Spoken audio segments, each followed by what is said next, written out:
And when we have a technical discussions, I understand, how much minute details is important. I asked him a question, how did you get to know? And said, go to K21. Most of the organizations are going to moving to migrating to cloud. Okay. The thing is that they all want scalable some solutions, right?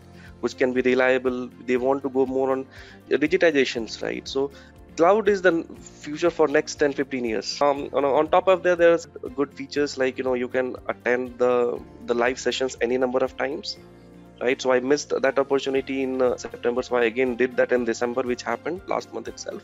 So after watching the videos and attending the live lessons, asking questions, it doubled a bit. It made my knowledge more concrete on the basics. Also, I was going through the LinkedIn profile of Atul, and he made some handwritten notes, and that was quite impressive, right? He's a very senior guy, and he was writing handwritten notes. I was just browsing through them, and one question came from that notes. I actually tagged him in the LinkedIn as well, right? So the question came from that one line.